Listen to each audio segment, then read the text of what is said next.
महादेव का बनने का मतलब ये नहीं कि आप कभी गिरेंगे नहीं, बल्कि जब आप गिरेंगे तो महादेव आपको स्वयं थाम लेंगे। सबसे बड़ा खजाना है खुशी।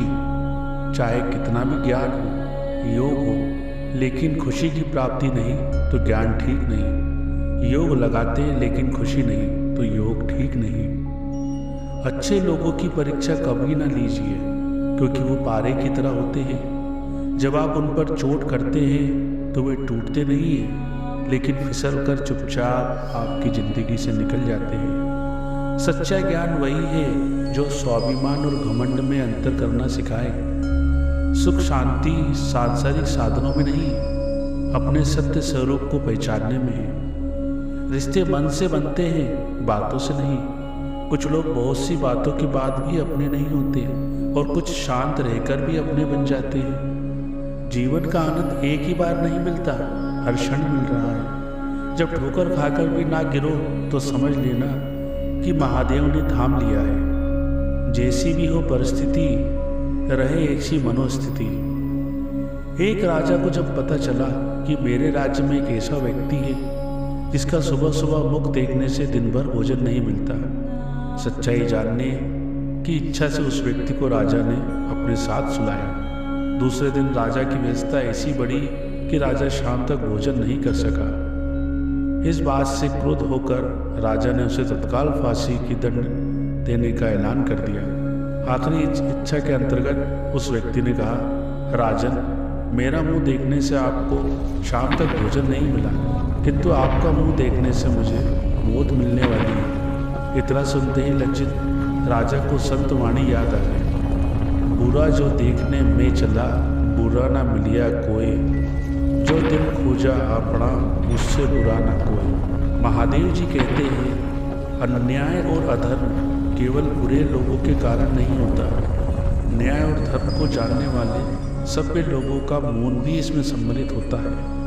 यदि आप किसी कुत्ते को 3 दिन रोटी खिलाते हैं तो वो 3 साल तक याद रखता है, परंतु आप किसी मनुष्य को 3 साल रोटी खिलाते हैं तो भी वह 3 दिन में भूल जाता है। एक व्यक्ति की आदत थी कि वह रोज सभी परिचित लोगों से नमस्कार करता था, लेकिन एक आदमी उसके नमस्कार का जवाब गाली से देता था। एक दिन किसी ने उस व्यक्ति से पूछा, वह आदमी तुम्हें भला बुरा कहता है, फिर भी तुम उसे नमस्कार क्यों करते हो? उस नेक इंसान ने जवाब दिया, जब वह मेरे लिए अपनी बुरी आदत छोड़ नहीं सकता तो मैं उसके लिए अपनी अच्छी आदत क्यों छोड़ूं? भजन सत्संग का फल यह नहीं कि व्यापार में घाटा ना हो, स्वजन संबंधी ना मरे, मुकदमे हारे नहीं, अथवा अवश्य अपमान ना हो और रोग ना आवे। ये सब तो प्रारब्ध के अनुसार आवेंगे ही। भजन सत्संग का फल यह है कि इन विपरीत स्थितियों के आने पर भी चित्त में विक्षेप ना हो और अंतर में धैर्य शांति बने रहे। किताबों के दौर से बाहर आ गए हैं जनाब, हमें जिंदगी पढ़ाती है। जिस दिन आपको पता चला गया कि आपके विचार कितने शक्तिशाली हैं, तो उस दिन के बाद आप कभी भी नकारात्मक सोच नहीं रखेंगे। जिसकी ईश्वर से प्रीत है उसकी हर जंग में जीत है। सौभाग्य से जो प्राप्त होता है उसे 7 पीढ़ी भोगती है, जो छीनकर हासिल किया जाता है उसे 7 पीढ़ी भुगतती है। मेरे महादेव, आप ही मेरे पालनहार हैं। आपका साथ और ये स्नेह का हाथ मैं कभी नहीं भूल सकता। आपके वरदानों ने मेरा जीवन सफल कर दिया। परमात्मा प्यार कितना सुखदाई है। अगर 1 सेकंड भी प्यार में खो जाते हो तो अनेक दुख भूल जाते हैं, सुख के झूले में झूलने लगते हैं। महादेव जी कहते हैं, जो बहू पति से ज़्यादा सास ससुर का ध्यान रखती है उसे पति का प्यार ही नहीं बल्कि सम्मान भी मिलता है। वह रिश्तेदारी में भी सम्मानित होती है। गेहूँ जब पीसा जाता है तभी आटा बनता है। पत्थर को हथौड़े लगते हैं तो वह मूर्ति बनता है। जूस तब निकलता है जब फल का फालूदा बनता है।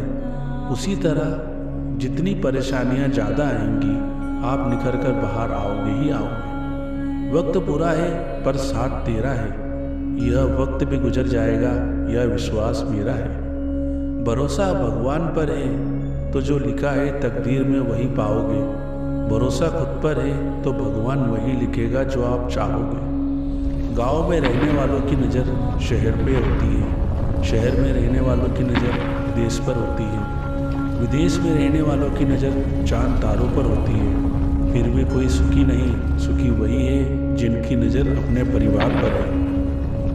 मैं आत्मा परमात्मा पिता से विश्व की हर आत्मा के लिए दिल से दुआ करता हूँ कि हर आत्मा का जीवन खुशियों से भरपूर हो, हर आत्मा सदा तन मन धन और जन से सुखी और संपन्न हो। ईश्वर की छत्र छाया में रहकर सदा ही नेक कर्म करके संसार को सुखमय बनाए, सबको स्नेह सहयोग सम्मान और सफलता प्राप्त हो, सबके आपस में संबंध बहुत मधुर हो। ध्यान से पढ़ना और सोचना।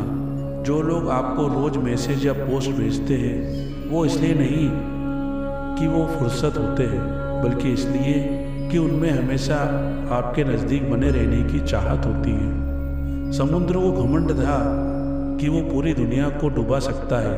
इतने में एक तेल की बूंद आई और उस पर तैर कर निकल गई। पुण्य किसी को दगा नहीं देता और पाप किसी का सगा नहीं होता। जो कर्म को समझता है उससे धर्म को समझने की जरूरत नहीं।